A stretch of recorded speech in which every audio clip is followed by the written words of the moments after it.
ফাঁকা ঢাকা শহরে ঈদের মধ্যে কখনো ঘোরা হয়নি, শুধুই শোনা হয়েছে। এবার যেহেতু আমরা ঈদে বাড়ি যাইনি, তাই আমি আর মামুন বেরিয়ে পড়লাম ফাঁকা ঢাকা শহরকে এক্সপ্লোর করতে। যাই হোক, আমরা যাচ্ছি আজকে লালবাগ কেল্লায়। লালবাগ কেল্লায় এত বছর ঢাকা থাকা সত্ত্বেও কেন যেন দেখা হয়নি।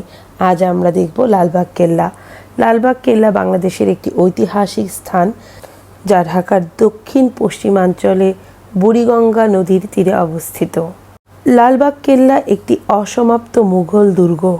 এটির নির্মাণ কাজ শুরু হয়েছিল 1678 সালে মুঘল সুবেদার মোহাম্মদ আজম শাহ কর্তৃক, যিনি ছিলেন সম্রাট আওরঙ্গজেবের পুত্র।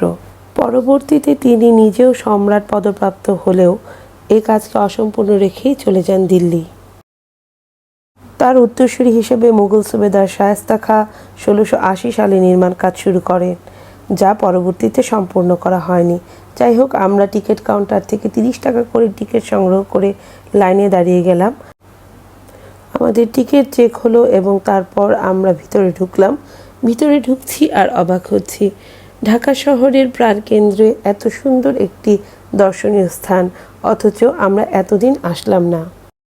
এসে যা বুঝলাম, যা যা দেখার মতো রয়েছে এই কেল্লায়, তার মধ্যে রয়েছে কেন্দ্রস্থলে দরবার হল ও সেখানকার হাম্মামখানা, পরিবিবির সমাধি এবং উত্তর পশ্চিমাংশে শাহী মসজিদ। আমরা এখনটায় আছি কেল্লার পেছনের অংশে। পেছনের অংশে পরিবিবির সমাধি আমরা দেখতে পাচ্ছি। পরিবিবি ছিলেন শায়েস্তা খানের খুব আদরের কন্যা। তার সমাধির পাশে আরও একটি সমাধি আমরা দেখতে পাই এবং ঠিক তার সামনে আমরা 3টি সমাধি দেখতে পাই।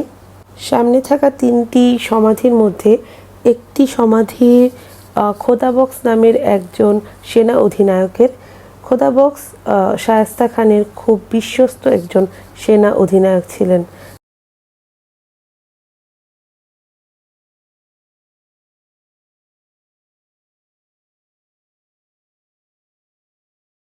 চারিদিকে সুন্দর বাগান এবং খুব সুন্দর করে সাজানো আছে লালবাগ কেল্লা।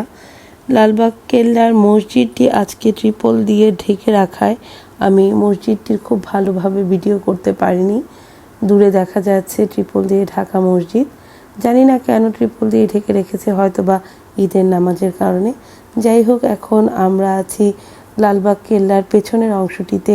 মামুন সিঁড়ি দিয়ে উপরে উঠছে, আমিও তার পিছু পিছু উঠলাম। এখন উপর থেকে পাখির চোখে আমরা লালবাগ কেল্লার সম্পূর্ণ ভিডিও করছি।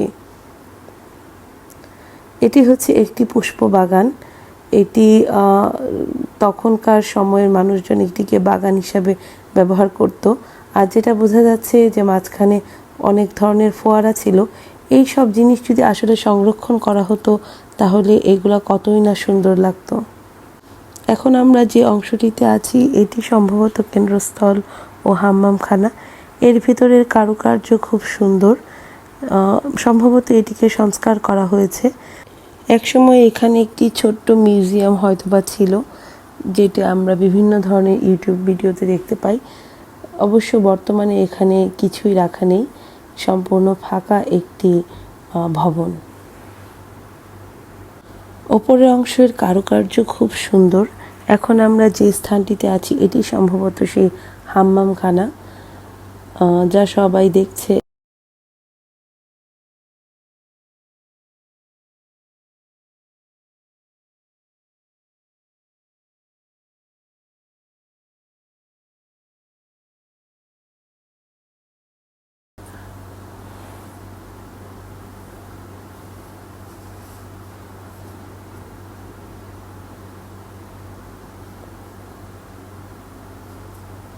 মামুন আমার সামনে দিয়ে হেঁটে যাচ্ছে এবং আমি তাকে অনুসরণ করছি।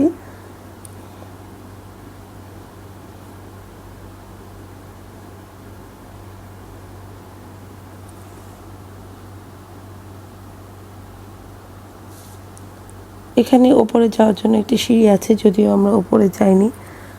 এখন আমরা দুর্গের আরেকটি অংশে অবস্থান করছি। এখান দিয়ে একটি সুড়ঙ্গ পথ আমরা দেখতে পাই। এটি ছিল একটি গোপন সুড়ঙ্গ পথ। এখানকার স্ট্রাকচার খুব সুন্দর।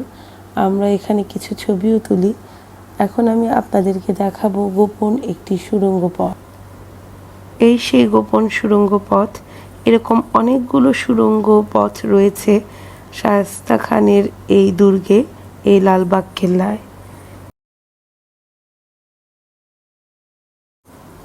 লালবাগ কেল্লা ঘুরতে ঘুরতে সূর্য ডুবে যাচ্ছে, সন্ধ্যা ঘনিয়ে এলো।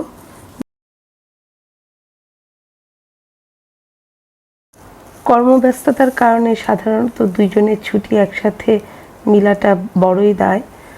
আমরা এরকম একসাথে যখন ছুটি পড়ে তখন খুব আনন্দের মাঝে দিনটা কাটানোর চেষ্টা করি।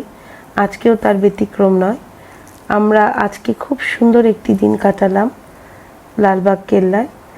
আবারও আসবো ইনশাল্লাহ। আমরা যখন লালবাগ কেল্লা থেকে বের হচ্ছি তখন দেখলাম আমাদের সামনে একটি বিশাল পানিশূন্য পুকুর। পুকুরটিতে পানি থাকলে হয়তোবা আরও বেশি ভালো লাগতো। পরিবার কিংবা বন্ধুবান্ধবের সাথে সময় কাটানোর জন্য লালবাগ কেল্লা হতে পারে একটি খুব সুন্দর স্থান। আশা করি আপনাদের আমাদের আজকের ব্লগটি ভালো লেগেছে। সবাই ভালো থাকবেন, সুস্থ থাকবেন। আজকের মতো এখানেই শেষ করছি। আল্লাহ হাফেজ।